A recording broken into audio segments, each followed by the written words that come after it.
My boss chuckled crudely, saying, Bonuses are wasted on high school graduates. "This person has consistently hindered my work in the past, and today he pushed me to resign." He remains oblivious, even though it's actually him who will be inconvenienced if I leave. Suppressing my laughter, I signed the resignation letter. My name is George, 27 years old. Having lost my parents early, I was raised by my maternal grandparents. After graduating from high school, I joined a company that develops and sells pet food. It wasn't a large company, but they actively hired people like me with a high school education. However, 5 years after I started working there, the research department developed pet food specifically for senior cats and dogs. The product gained popularity, and the company experienced rapid growth. As a member of the sales department, I became incredibly busy, running around to meet with clients every day. With the company's expansion, the number of job applicants increased, and high school graduates like me became less common. Compared to my college-educated colleagues, I lagged behind in terms of education, and I struggled with tasks that required intellectual effort.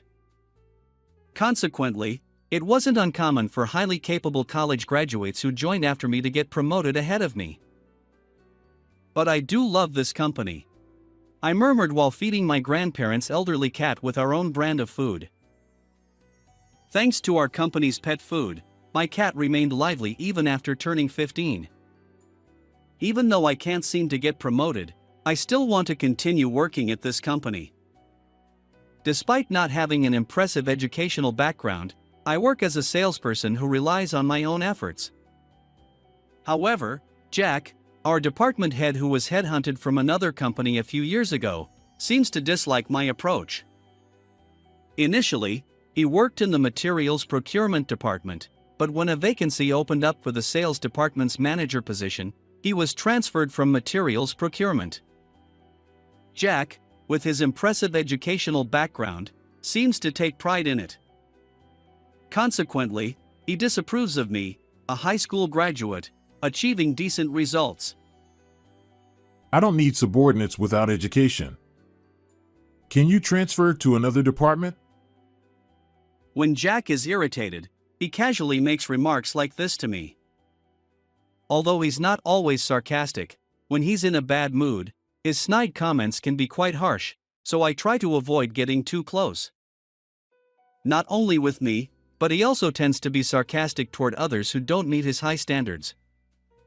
It seems I'm not the only victim of his behavior. One day, it happened. I did it. We're close to finalizing a contract with a major corporation, I exclaimed, and the sales team congratulated me with smiles. This contract with the company has been a long-awaited opportunity, and now, finally, discussions have begun toward formalizing the contract. Although it wasn't the official stage yet, we needed a few more meetings. But at this rate, we could push through to contract completion. I'll do my best to take it all the way to the final agreement, I declared, encouraged by my colleagues' supportive smiles. However, Jack looked at me with an inscrutable expression. The next day, as I checked my belongings before heading to a client meeting, I noticed my handkerchief was missing from my bag. More small items disappeared, making me suspicious.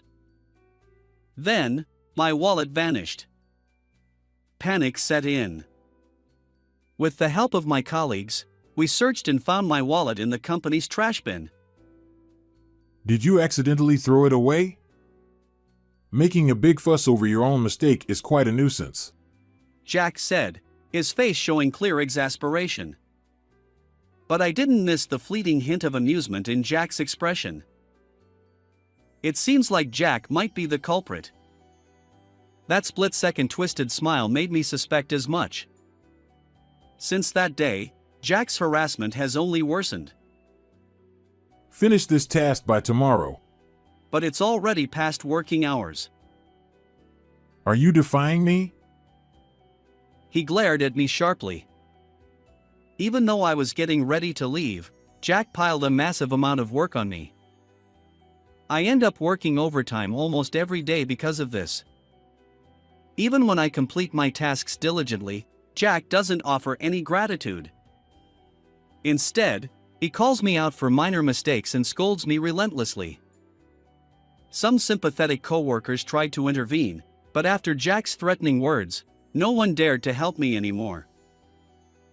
It seems you want to experience the same fate as this person. He sneered. Since then, I've been on my own. While enduring Jack's snide remarks and reprimands, I continued negotiations with the well-known corporation. The contract was substantial, requiring thorough preparation. However, on the day of our final meeting, disaster struck. I don't have the handout materials for the presentation. I realized that the carefully prepared distribution materials were inexplicably missing from my bag. Smirking, Jack approached me. Oh, were those important? They seemed so shoddy. I mistook them for trash. Stunned, I listened as Jack continued. This might ruin the contract. Besides, a significant deal like this was probably beyond your capabilities anyway. Did Jack prioritize harassing me over the company's success? Suppressing my anger, I ignored his gloating expression and rushed out with the materials I had. Fortunately, a nearly identical PowerPoint presentation. Although I initially created it in PowerPoint, I had remade it in print format for better readability. In the end, we successfully navigated the final meeting, and the contract was signed. This might lead to a promotion. With the bonus coming up, maybe I'll treat my grandparents to dinner. Jack grumbled while reluctantly acknowledging my achievement. However, a week after finalizing the contract, on the eve of bonus payment day, I arrived at work feeling excited.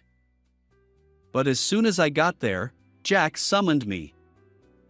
He accused me of embezzlement, claiming that I had secured a contract with another company at an unusually low price and pocketed the difference. I haven't done anything like that. I protested. Jack responded. We have substantial evidence. If this gets out, you'll be fired for sure. But if you sign the resignation letter now, I'll take responsibility and cover it up. You're a criminal for embezzlement, but you're also the one who secured the deal with the major corporation. With that, Jack handed me a prepared resignation letter and my salary statement. He lifted the salary statement, tore it up right in front of me, and sneered. Bonuses are wasted on high school graduates. Then he chuckled crudely. I never embezzled anything. The evidence Jack showed me was cleverly fabricated but entirely baseless. He must have prepared it to discredit me. And Jack, seizing the opportune moment on the eve of bonuses, lured me into this trap. I knew he disliked me, but I never expected it to go this far.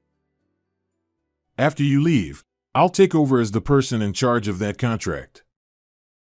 Rest assured, I'll handle it responsibly, so go ahead and quit the company. It seems that Jack's intention is to take credit for my achievements.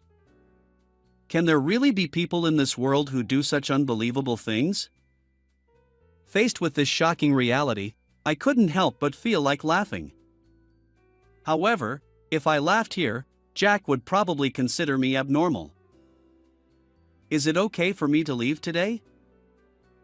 Yeah, you can quit today. Understood. I'll sign the resignation letter. Seeing me trembling as I tried to hold back my laughter, Jack misunderstood my agitation as frustration. With a cheerful demeanor, he offered me his pen. You can borrow my pen. I returned to my desk, signed the resignation letter, and quickly packed my belongings. While other employees looked surprised, I didn't respond to their expressions. As I left the sales department with my packed belongings, Jack saw me off with a lecherous grin. The day after suddenly quitting my job, I was at home feeling lost. I had already explained everything to my grandmother. My grandfather scolded me, wondering why I hadn't consulted with him. As for Jack, it was my problem, and it wasn't uncommon to be disliked by someone at work. So, I decided not to make a big fuss and didn't consult anyone, neither my coworkers nor my family. I never expected Jack to go so far as to force me out like this. In hindsight, maybe I should have followed my grandfather's advice and talked to someone. But now it's too late. I need to find a new job. As I was preparing to head to the Public Employment Security Office, I received an unexpected call from Jack. Come here immediately. Huh? Didn't I officially resign yesterday? That doesn't matter now. It's a direct order from me, your boss. Get to the office right away. With those words, Jack hung up. Despite knowing he was the one who pushed me to resign, I put on my suit and headed back to the company. And when I arrived at the company and was led to the meeting room, Mr. Brown exclaimed, "Well, George. Looks like an executive is here." The person before me wasn't just an ordinary employee. He was a middle-aged man dressed in a high-end suit, wearing a gentle smile. "Mr. Brown, you're here," I said, surprised, addressing him by name. He was the vice president of the major corporation I had secured a contract with. Sitting across from Mr. Brown was a pale-faced Jack. Seeing Jack, Mr. Brown sighed and said, "George, didn't you promise you'd have dinner with Richard and the others once your bonus came through? Yet Richard contacted me yesterday, surprised that you'd been set up. People in this world do unbelievable things." Richard, as Mr. Brown mentioned, was my grandfather. Yes, Mr. Brown and my grandfather were classmates and good friends. A few years after I joined the company, my grandfather attended a high school reunion. There, he reconnected with his old friend, Mr. Brown. One day, my grandfather asked Mr. Brown, who always seemed downcast, why he appeared so low-spirited. Mr. Brown confessed that his elderly cat had lost its appetite, and although it was inevitable due to old age, he felt concerned. That's when my grandfather recommended the senior cat pet food produced by my company. Although Mr. Brown was aware of pet food, he hadn't considered trying it until he learned it was made by his friend's grandchild's company. To his surprise, the cat responded well, regained energy, and seemed happier. Mr. Brown expressed gratitude, saying that thanks to our company's product, he could spend more time with his beloved pet. Mr. Brown came all the way to my house to thank me. It was then that I learned for the first time that my grandfather's friend was the vice president of a major corporation. And Mr. Brown offered me a chance in sales. He then offered me an unexpected opportunity, a chance to work in sales for his company. However, he emphasized that success would depend on my abilities. Determined to make the most of this opportunity, I worked tirelessly in sales and successfully secured the contract. I appreciate your efforts. I don't want anyone else handling the tasks related to this contract. I want to work with you. Before finalizing the contract, Mr. Brown added a clause stating that the contract would be voided if someone other than me became the responsible party. I stifled my laughter when Jack pushed me to resign because I knew that my departure would jeopardize the contract. After signing my resignation letter, I immediately contacted Mr. Brown. His response was succinct. "Understood. I'll handle it from here." Little did I expect that he would personally visit our company. A surprising turn of events indeed.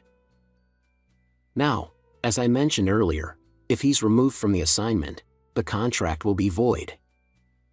Please sign this document right now. Mr. Brown handed the contract cancellation paperwork to Jack. It seemed that Jack had frantically called me after hearing the situation from Mr. Brown. With beads of sweat rolling down his face, Jack turned to me and shouted desperately, "Your resignation is revoked. Come back to the company immediately." At this point, I couldn't help but be exasperated by Jack's authoritative tone. "Jack, you're the one who pushed me to resign. Isn't it selfish to change your mind when it's inconvenient?" "I won't return." Jack stammered. Do you realize what you're saying? If this contract falls through, our company will suffer significant losses. "I've already left this company. You threatened to fire me. Whatever happens to this company is none of my concern." That's when Mr. Brown smiled and said to me, Well, why not join us? There's an opening in the sales department. Having a skilled salesperson like you would be a great help. Jack pleaded desperately, trying to stop Mr. Brown, clinging to me. "Please, George. Come back." However, I responded with a heavy sigh. "I don't want to work under you. Do you understand the reasons? If I continue working under you, how many false accusations will I have to endure?" My words left Jack trembling. Mr. Brown interjected. Well, while we'd like to avoid canceling the contract we've worked so hard on. He seemed troubled, and I nodded in agreement. I did want to build my career at this company. But working under this person. Mr. Brown continued. I see. You want to stay with the company. Let's consult with higher-ups. He left the meeting room and promptly brought the company president. The president happened to be at the office but was unaware of Mr. Brown's visit. He hurriedly entered the room. The president said sternly, "I've heard the whole situation. You've really done something outrageous." He glared at Jack, who looked like he might collapse any moment. The president asked, "George, would you return to the company if Jack weren't your boss?" "Yes. Under a competent manager, I'd continue working here." Understood. Let's transfer him to a different department. Jack's eyes widened at the president's decision. Wait. Please. I've dedicated myself to this company. I have a good education and am far more capable than this high school graduate. However, the president shook his head at Jack's words. You don't seem to understand yourself. If you were genuinely talented, we wouldn't be in this situation. Frankly, you're less capable than George. We'll find a suitable position for you. Jack slumped in defeat. "It's entirely your own doing. From now on, don't bother me when we cross paths at the company. Until now, I've kept quiet because I didn't want trouble. But if anything happens, I'll head straight to the internal consultation office." Jack's shoulders dropped as he listened to my words. Afterward, Jack was promptly transferred. His new department is known for gathering employees at risk of layoffs. While Jack isn't entirely incompetent, there's no guarantee he won't cause another outrageous incident like this one. Gradually, he'll face demotion and eventually disappear from the company. This incident has become the subject of office gossip, and cold glances are now directed at Jack. Losing his position, combined with his already deflated spirits, will likely be a final blow. As for the sales department, the current section chief will take over as the new manager, and I've successfully returned to the company. From now on, I can work freely without interference from Jack. How did you like this video? Please subscribe as well. Let's meet again in the next video.